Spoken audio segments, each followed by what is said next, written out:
Hello, this is Trade Misconception. This is the channel where we put our misconceptions on the table and we trade them for knowledge. This is the channel where we strive to seek out the truth. Now, let's get started. Today's topic, I wanted to talk about the subject regarding tracking in schools. Now, tracking is a very contentious subject amongst people. There's arguments for it and against it on both sides, and both sides are pretty adamant about the argument that they have. Now, I wanted to discuss what tracking actually is, just to kind of fill in people who don't know exactly what tracking is. Tracking is where a student's performance is closely monitored by the school, and they divide the students into different classes based upon performance. And tracking pretty much highlights that groups of students are on different paths, and they track your performance throughout your time in school. This is kind of similar to a program that they have in Germany where they actually do track students. Students are either going to be put on a path towards academic path, college, university over in Germany's case, and another group of students, they will be put on a path towards vocational school, other vocations, apprenticeship path, or technical college path. Now, this is actually a very popular program in Germany, and they have a very highly productive economy over in that country, and it seems to work well for them.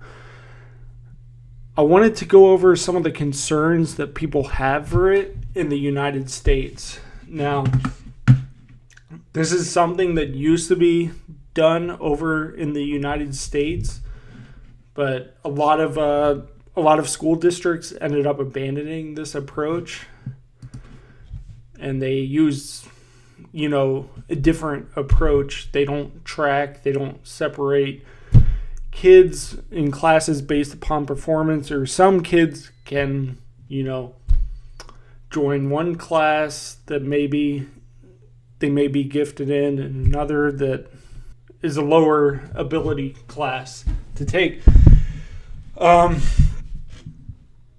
So yeah, I'm reading this article from The Atlantic, and it goes over the issues that people have with it in the U.S. A lot of opponents to tracking state that tracking is a racially biased program, and they state this based on findings that they have. So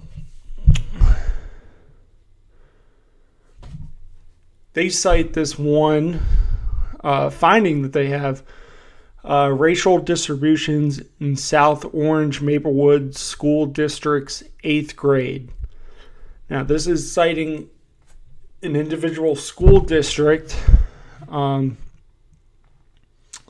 So the total enrollment for this 8th grade class is 44.1% white students and 47.4% black students. Now, the people accounted for in upper level math is 73.2% white students, while it's only 11.6% black students. Another citing that they post on here is racial distributions in AP courses at Columbia High School. So the total enrollment for the school is 38.4% white students and 51.5% black students. But out of the AP course takers, 69.8% of them are white, while only 18.7% are black. Opponents of tracking use the results that are gained from the unequal distributions in AP classes as a reasoning for why tracking is actually racially biased. Now, me personally, I don't think it's racially biased in of itself. I don't think tracking is racially biased.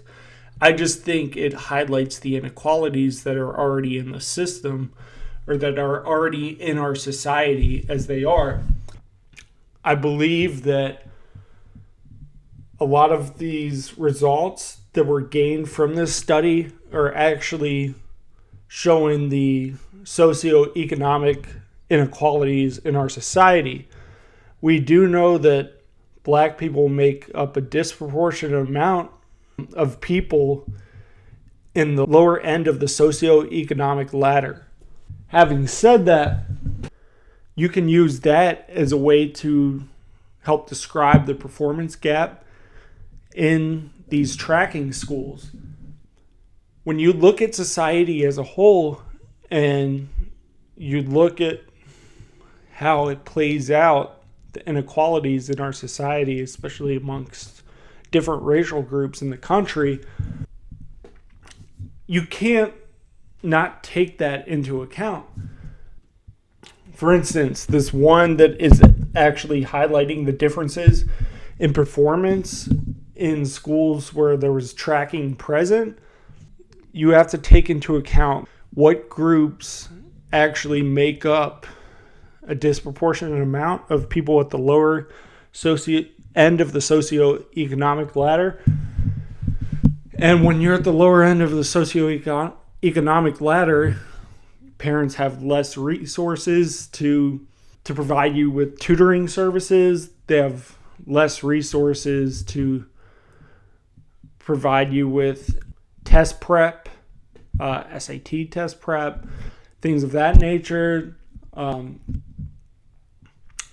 Also, when you're at the lower end of the socioeconomic ladder, you're more likely to be from a single parent household. So let's say it's a single mother. When you're from a single parent household, you're like a single mother, they're not going to be able to be as engaged in your education as someone from a two-parent household. So a two-parent household has that advantage where they're more likely to be more engaged in their children's education and have the ability to do that rather than someone who is raising kids by themselves. Not to mention, if they work low-wage jobs, most likely they're going to have less flexibility in their work hours. They may have to, work more often. Generally, they're just going to be less engaged in their children's education. So I don't think tracking in of itself is actually racist. I just think that it actually shows the inequalities that we have in our society. Now, the argument for tracking. I have this article pulled up on educationnext.org, and it actually shows, it does a study in Kenya. So in the Kenyan school system, they did a study between schools that were tracking did take place and schools that tracking didn't take place. Now, the data that they found is actually pretty interesting. So what they found was, taking the average of student scores on math and literacy exams, we find that students in tracking schools scored 0.14 standard deviations higher than students in non-tracking schools overall. Now, when they take that comparison to take into account minor differences in student characteristics across the two groups of schools, the effect actually increases to 0.18 standard deviations. Now, let me go over how they rated the standard deviations. A typical student with a literacy score 1 standard deviation above the average student could correctly spell 5.5 of 10 words included on the exam, while the average student could only spell 2 words. Similarly, students with a math score 1 standard deviation above the average were able to perform single-digit multiplications, whereas those at the mean could not. So this is actually in favor for tracking at schools. Now, one thing with tracking is that it can negatively affect those at the bottom portion of performance at the schools. What they did find is that students just below and just above the cutoff for the different groups of students that are actually being tracked, they don't actually have that much of a difference, but the students at either end actually have quite a bit of difference, 1.6 standard deviations in baseline test scores. And what they also find is students at the tracking schools, students score higher at the end of the intervention than the comparable students in the non-tracking schools. These results imply that being the best student in a class of relatively weak students and being the worst student in a class of relatively strong students are both better than being the middle student in a heterogeneous class. This is interesting. This is actually quite a good argument for tracking in schools. So one thing I did wanted to bring up about tracking is that how Germany's system works, where they actually track people who, may not be gifted in the academic realm, and then they, sort of push them towards vocational education. I actually think that that's a great thing. Now, the reason why I think this is because we definitely have a mismatch in skills that are needed in this economy. We push way too many people towards college. A lot of people who end up graduating from college are underemployed because they either went for a major that wasn't going to have a great return on investment. A lot of them didn't actually complete college, and it was a total mismatch for them to go to college and be pushed in that direction in the first place. Some just don't actually find their interest in college, and it's because they were never given the full array of options that they actually have. Now, I think giving people some real job skills in the market is excellent because we clearly we have a demand for some of these jobs that are actually going unfilled because we've pushed the college for all approach for everyone. Now, I think tracking would be great if we can actually keep up the funding of these vocational schools and actually make it so that these vocational schools have adequate funding for new up-to-date equipment and adequate funding for teachers and a wide array of programs to actually learn to address the needs in the job market. And it would be great if these schools can actually partner with some employers to provide apprenticeships for the students. So that is my feeling on tracking. I actually like tracking, and I don't think that it is a racially biased program. I just think that it highlights the inequalities that we have in society.